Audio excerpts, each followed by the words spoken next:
사랑하는 우리 명지전문대학 제자들, 일주일 동안 잘 지내셨습니까? 진심으로 건강하게 잘 지내시기를 바랍니다.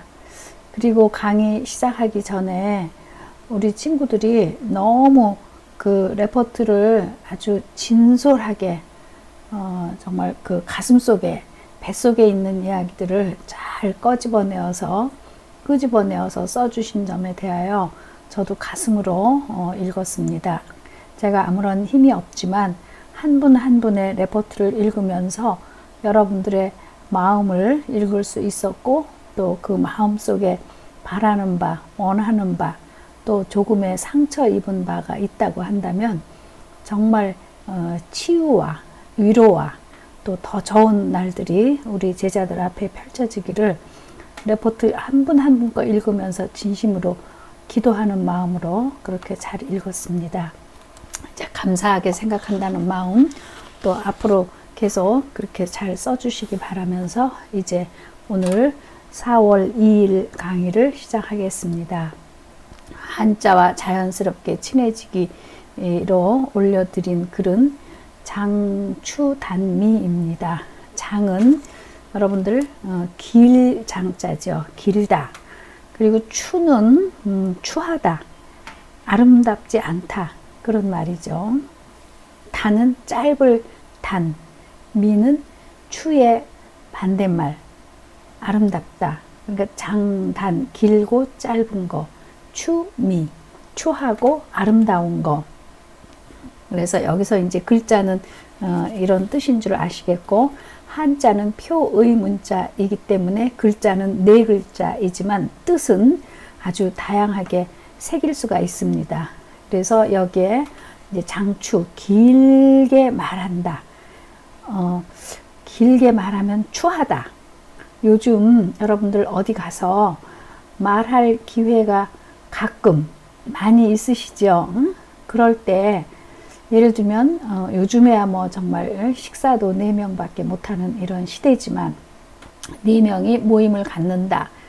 혹은 또 이제 거리 두기를 해서 뭐 10명이 이제 어떤 회의 장소에 모였다. 이랬을 때는 자기 혼자 좌중을 다 이렇게 차지하기보다는 4명이면 4분의 1의 몫으로 이야기하는 것이 참 좋죠. 혼자서 많은 장광설을, 많은 이야기를 하다 보면 다른 사람의 귀한 얘기를 들을 수도 없고 또 집중력도 떨어지고 하니까 너무 길게 자기가 혼자 차지하듯이 그렇게 말하는 거는 아름답지 않고, 단은 짧게 어떤 요점만 또 요약해서 여러분들 요즘 임팩트 있게 그렇게 말씀하는 것이 아름답다. 그러니까 길게 말하면 추하고 짧게 말하는 것이 아름답다. 그러니까 너무 길게 이야기하다 보면 집중력도 떨어지고 잘 기억도 못하고 또 관심도도 떨어지고 하니까 되도록이면 어떤 회의나 얘기를 해야 되는 상황이 됐을 때는 앞에 사람하고 겹치지 않는 자기만의 견해, 자기만의 의사를 표현하는 것이 좋겠습니다. 길게 말하면 추하고 짧게 말하는 것이 아름답다입니다. 이제 오늘 그동안 5차시까지 우리 교재에 실려 있는 시 작품을 거의 다 본 것으로 하고 6차시, 7차시에서는 이제 문학의 이론을 공부를 하겠습니다. 그리고 이제 중간시험 이후에는 또 산문 형태 혹은 고전문학, 이렇게 우리 문예론 책에 있는 걸 한 작품 한 작품 여러분들에게 친절하게 좋은 작품 골라서 그 교재로 또 독서 읽으면 좋겠다 싶은 글을 찾아서 소개하겠습니다.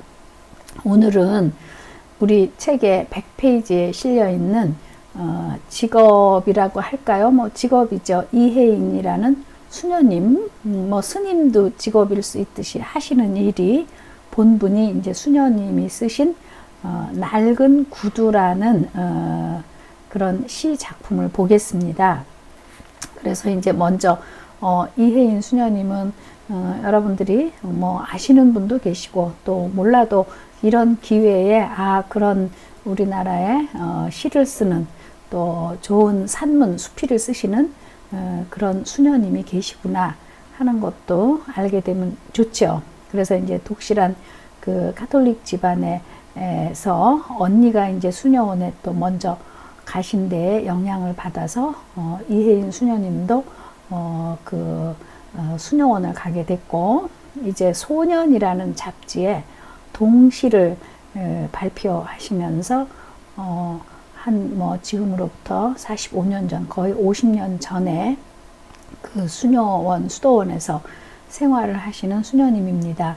그래서 우리들한테 많이 알려진 그 작품으로는 민들레의 영토라는 시이고 시집 제목이고, 또 명동에 가면 민들레의 영토라는 그 명동 성당 건너편 그쪽에 이제 또 이런 그 좋은 찻집도 있죠. 그래서 이제 그 민들레의 영토에서도 보면은 기도는 나의 음악이고 또 기쁨의 꽃이라고까지 이렇게 노래한 작품입니다. 그리고 이제 본인도 또 암 투병을 했고 또 가까이 지내시는 분들의 그 죽음도 지켜보셨고, 그래서 정말 끝없는 시련 앞에서도 겸손하고 감사하고 또 희망과 위로를 주는 그 사람에 대한 무한한 애정을 보여주시는 분이다. 이제 이렇게 생각을 하시고, 지금 저는 시의 제목에서도 그냥 구두, 우리 늘 신고 다니는 신발 이렇게 하지 않고 앞에 낡은이라는 그 구두를 수식해주는 형용어를 이렇게 쓰셨죠. 그러니까 새 신발, 새 거와 낡은 거, 헌 거, 그 둘을 이렇게 또 우리로 하여금 대비하게 되죠.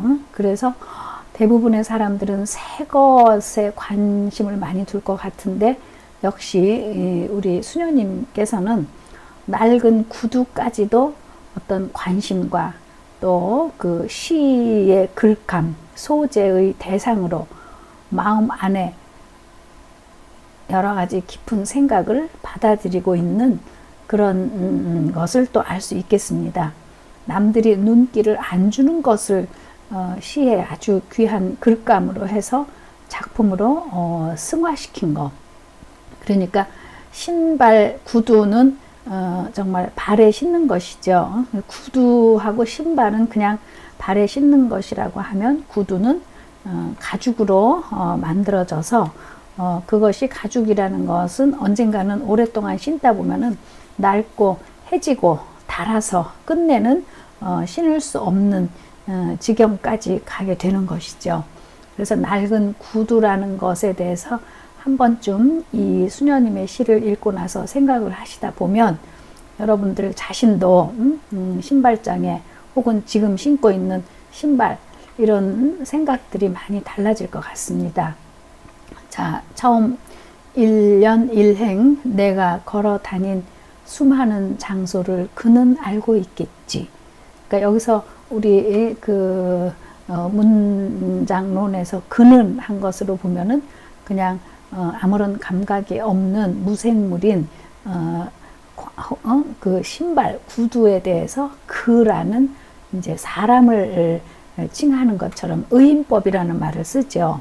그러니까 내가 지금 걸어 다니려면 이곳도 가고 저것도 가고, 여러분들 오늘 하루도 한번 일과를 생각해 보십시오. 어디 카페에도 갔을 것이고, 또 사람도 만났을 것이고, 회사에 가서 또 열심히 일도 했을 것이고, 또 누군가는 친구들 만나서 또 조금은 수다도 떨고, 또 좋은 연인도 만나고, 이렇게 만나다 보니까 장소도 학교 간 사람도 있고, 회사 간 사람도 있고, 카페 간 사람도 있고, 영화관 간 사람도 있고, 이렇게 내가 오늘 하루를 지내온, 걸어다닌 많은 장소를 나는 신발 신지 않고 맨발로 다닐 수는 없죠. 그러니까 그거 다 기억하고 알고 있겠지. 알고 있다. 그리고 내가 만나본 수많은 이들의 모습도 아마 기억하고 있겠지. 그러니까 이 내가 신고 있는 이 신발을 신고 구두를 신고 나가서 돌아다니고 또 많은 사람을 만나고, 그러니까 이 말은 안 하지만 맨 밑바닥에서 나의 발에서 나의 시간, 나의 삶, 내가 다니고 있는 장소, 또 누구를 만나서 어떤 기쁜 이야기를 나누는가, 누구를 만나서 어떤 좋지 않은 이야기를 나누는가, 이런 걸 다 지켜보고 있고 기억하고 있는 이 낡은 신발. 참 이렇게 생각할 때 나의 말과 행동을 지켜보던 그는 내가 쓴 시간의 증인이다. 그러니까 사람이 나를 지켜보고 잘한다 못한다 이렇게 무슨 증인하고 칭찬하고 그러는 것이 아니라 내 발 밑에서 착 돌아다니려면 사한자만이 신을 수 있는 이 신발을 신고 다니다 보면 제가 지금 무슨 말을 하는지 또 어떤 행동을 하는지를 다 지켜보고 있던 내 시간을 다 한 시간 호흡하는 것까지 다 지켜보고 있는 이 신발. 그러니까 저는 이쯤에서 비스듬히 닳아버린 뒤축처럼 고르지 못해 부끄럽던 나의 날들도 그는 알고 있겠지. 그러니까 우리가 일생을 사는 동안에, 하루를 사는 동안에도 아주 자랑하고 싶고 떳떳하고 당당하고 좋은 시간을 보낸 경우와 정말 뭔가 부끄럽고 감추고 싶고 그래서 하이 퀄리티 타임을 보낸 자가 하이 퀄리티 라이프를 살다고 합니다. 그러니까 우리가 보내는 이 시간도 결이 다 다른 거죠. 정말 그 소중하고 귀하고 순수하고 아름다운 시간이 있는가 하면은 정말 부끄럽고 그 시간만큼은 정말 그 푸딩처럼 뚝 떼서 정말 버려버리고 싶은 그런 부끄러운 시간도 있다. 그러니까 내 발 밑에서 붙어서 나를 지켜보고 있는 낡은 구두에게도 신발에게도 나는 정말 부끄럽지 않은 그런 인생을 살아야 되지 않겠는가. 그런 생각을 하면 정말 내 몸에 붙어있는, 여기서는 낡은 구두라고 했지만 내가 입고 있는 옷, 뭐 나의 머리카락, 나의 두뇌는 말할 것도 없고 정말 나라는 사람을 구성하고 있는 이 모든 것에 대해서 내가 떳떳하고 당당하고 이런 자랑스러운 시간을 보내야 되지 않을까. 여기서 수녀님이라는 직업을 갖고 계신데 무슨 부끄러운 일들이 그렇게 많겠습니까? 그런데 여기서 우리 신발도 버릴 때쯤 보면 이상하게 우리 그 눈도 극단적으로 말하면 짝짝이라고 하고 이 발걸음도 어느 쪽에 조금 더 가고 덜 가고 해서 똑바로 닳는 것이 아니라 이렇게 한쪽이 더 닳고 한쪽은 좀 덜 닳고 이렇게 이제 그렇다고 합니다. 우리 신체학적으로. 그러니까 눈에 보이는 그 신발에 닳아버린 것이 이렇게 똑바로 되지 않고 비스듬히 된 것처럼 이 나 자신도 똑바로 올바르게 고르게 이렇게 나 살지 못했던 거, 이거는 그러니까 저는 이런 생각을 합니다. 우리 학생들에게 제가 가장 좋아하는 시, 뭐 소설 이런 거를 이제 오프라인 강의로 할 때는 이제 조사를 해요. 그러면 이제 1위 내지 2위로 올라오는 작품 중에 하나가 그 윤동주 시인의 서시가 나오죠. 그러면 그 서시에서 잎새에 이는 바람결에도 부끄러워하는 그 귀중한 귀한 영혼. 그러니까 나는 자랑할 것이 10개고 부끄러운 건 하나밖에 없다고 말하는 사람과 부끄러움은 100개인데 자랑하고 싶은 건 하나밖에 없어. 이렇게 말하는 두 영혼이 있다고 한다면 부끄러움의 양이 많으면 많을수록 저는 훨씬 그 영혼이 더 귀하다고 생각합니다. 그러니까 조그만 거 하나에도 다른 사람들은 무감각한데, 내가 좀 도와줬어야 되는데, 내가 좀 쓰레기 좀 치웠어야 되는데, 내가 그렇게 하지 못했던, 남들은 아무렇지도 않은 것을 나는 부끄럽다라고 이렇게 많이 느낄수록 그 영혼이 귀하지 않을까, 이런 생각을 해봅니다. 자, 이제 3면으로 가겠습니다. 언제나 편안하고 참을성 많던 한 켤레의 낡은 구두.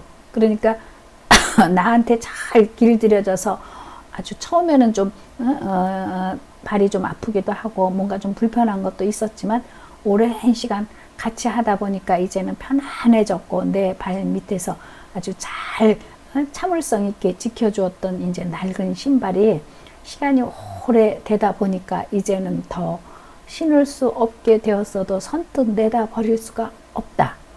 물론 이제 요즘 현대인들의 살림살이가 많이 내다 잘 버리는 것도 잘 사는 거라고 하지만 어제까지 혹은 오늘 조금 전까지 내 몸에 붙어 있었던 이 낡은 신발, 또 내가 걸치고 있었던 옷, 언젠가 텔레비전에 보니까 그 무슨 동평화 시장에서 이렇게 막 여러 푸대의 화장실에서 이제 옷을 이렇게 담는 걸 봤습니다. 그러니까 조금 전까지 내가 입었던 옷을 새 옷으로 바꿔 입고 이제 그냥 버린 것이죠. 그러니까 제가 버리지 않으면 또 살 수 없는 것이 우리의 신박 정리, 잘 정리해야 되죠.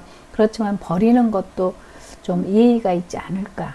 그러니까 이제 어차피 버리긴 버려야 되지만 선뜻 내다 버릴 수 없다는 이 작가의 마음도 이해하면서 적정선에서 이제 잘 처리해서 버려야 되지 않을까요? 응? 그러면서 이제 마지막 면에 몇 년 동안 우리 신발 하나 사면 몇 년 동안 얼마간은 나와 함께 늘 다니죠. 신고 다니고.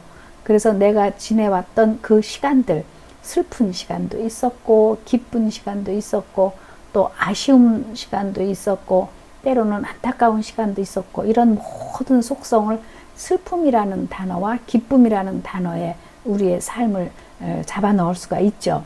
그러니까 함께 지내면서 슬픈 일에도 함께 했고 기쁜 일에도 함께 정들었던 친구 같은 바로 이 낡은 구두.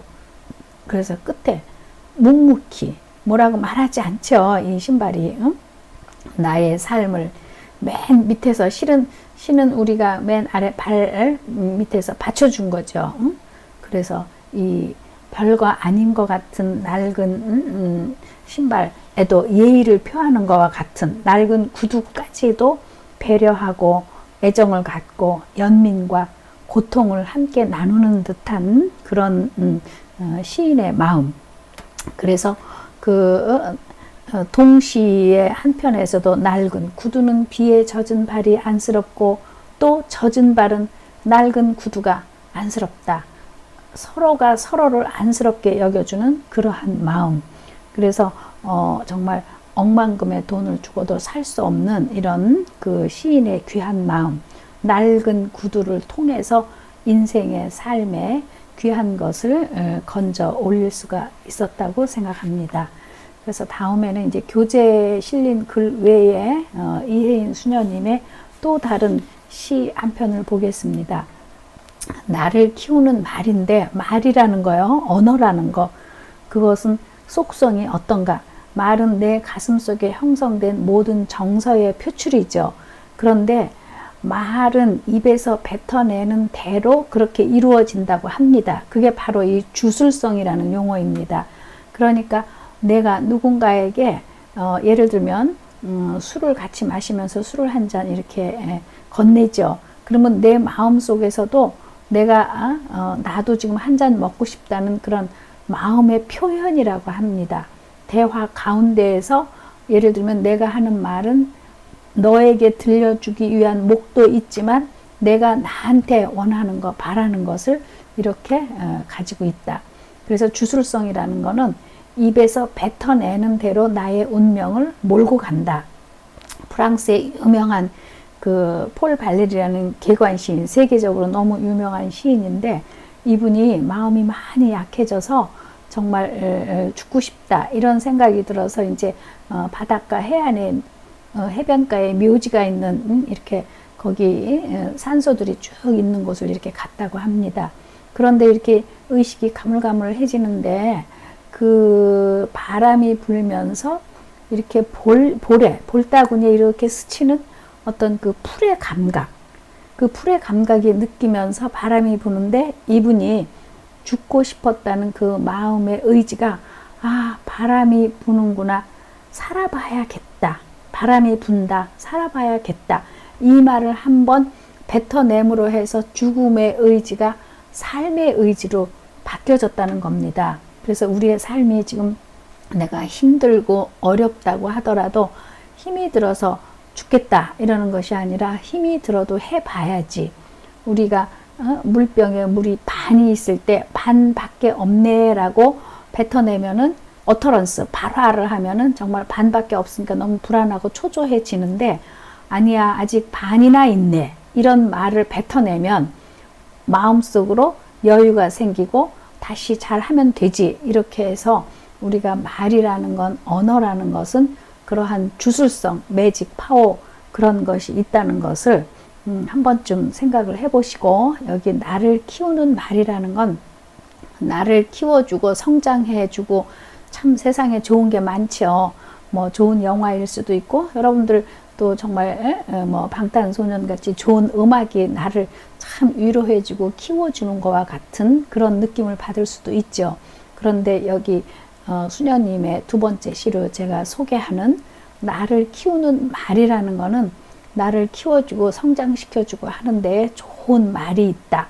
그래서 이제 첫 번째, 행복하다고 말하는 동안은 나도 정말 행복해서 마음에 맑은 샘이 흐르고, 그러니까 실제로 지금 무슨 막 행복하고 기쁨에 가득한 일이 있는 거 아닌데도 내가 말을 그래도 행복해, 지금 좋아, 이렇게 말을 뱉어내면 정말 행복해지는 거와 같아서 내 마음속에 맑은 샘이 흐르는 거와 같고 행복하다. 두 번째, 고마워, 고맙다고 이렇게 말을 하다 보면 정말 고마운 마음이 새록새록 새로이 솟아올라서 내 마음도 더욱 순해지는 것과 같다. 그러니까 여러분들 정말 뭐 조그마한 종이 한 장이라도 뭐 물 한 잔이라도 누군가에게 이렇게 받아서 나의 갈증을 해소하고 또 어떤 상황이 됐을 때 종이 한 장 이렇게 해서 어려운 문제가 이렇게 해결됐을 때 고마워 이렇게 얘기하면은 정말 고맙지 않은 상황이라도 고맙다는 마음이 막 솟아오르는 것 같아서 마음이 순해진다. 아까 행복하다고 말하니까 정말 행복해지는 것과 같고 맑은 샘이 흐르는 것과 같다. 그러니까 내가 어떤 말을 뱉어내느냐에 따라서 말이라는 것은 가슴속에 형성된 정서고 그 정서가 어터런스, 발화 됨으로 해서 실제로 그런 상황이 아니더라도 나를 그렇게 몰고 가는 것과 같다. 이게 말의 언어의 주술성, 매직 파워, 속성이다. 사면에서 보십시오. 아름답다고 말하는 동안은, 그러니까 요즘에 저는 우리 강의실에서 우리 학생들을 볼 때도 정말 아름답지 않은 사람이 없어요. 이 사람은 이런 개성, 저 사람은 저런 개성. 우리 학생이 이 옷을 입었을 때는 또 이러한 모습, 저 옷을 입었을 때는 저러한 모습, 다 나름대로 개성 있고 아름답다 이렇게 정말 감탄하면서 저는 추석 부르면서도 학생들을 바라볼 때가 참 많았습니다. 그래서 그렇게 아름답다라고 좋다라고 긍정적으로 내가 말을 하면서 사람을 바라보면, 우리 제자들을 바라보면 정말 내 마음도 아름다운 사람이 되는 것과 같고 어두웠던 마음 한 자락도 환해지는 것과 같았다. 그래서 여기에 행복하다, 고맙다, 아름답다 하나도 어려운 말 아니죠. 어린 아이들도 아는 말이죠. 그러니까 여러분들이 정말 부정적인, 네거티브적인 아이고 힘들어 못 살겠어 이런 말을 하기보다는 아주 긍정적이고 따뜻하고 정말 포지티브적인 행복하다, 고맙다, 아름답다 이런 말을 입에 달고 사는 거, 그러기를 진심으로 바랍니다. 그러니까 행복하다, 고맙다, 아름답다는 우리 마지막 사연의 결론에 좋은 말이죠. 부정적인 말이 아니죠. 긍정적인 말이죠. 힘을 주는 말이죠. 따뜻함을 주는 말이죠. 이런 좋은 말을 내가 입에 달고 살면, 말이라는 것은 그냥 나오는 것이 아니라 가슴 속에서 형성된 정서가 말이라는 형태로 나오는 거라고 했죠. 그러니까 이렇게 좋은 말을 하다 보면 내 자신이 정서적으로 잘 키워지는 것과 같은, 커 나와가는 것과 같은 것을 나는 그런 말을 뱉어내면서 말을 하면서 내가 스스로 알게 된다. 그러니까 여러분들 정말 이 순간 이후부터는 누구나 다 인생을 살다 보면 기쁜 일, 좋은 일만 있는 것이 아니고 힘들고 어려운 일도 있는 것입니다. 그럴 때일수록 우리가 입에 올리는 단어가 그래도 이 정도는 행복한 거야. 아니야, 정말로 진심으로 고마워. 아니야, 참 아름다워. 이렇게 행복하다, 고맙다, 아름답다라고 말을 하는 것이 내 자신이 환해지고 아름다워지고 행복해지는 거고 순해지는 거다. 거칠어지지 않는 거다. 그래서 좋은 말이 나를 키워주는 것 같다. 이런 말을 습관적으로라도 여러분들 잘 익혀나가기를 바랍니다. 자, 오늘 1교시 강의를 마치고 조금 이따가 2교시 강의 시작하겠습니다.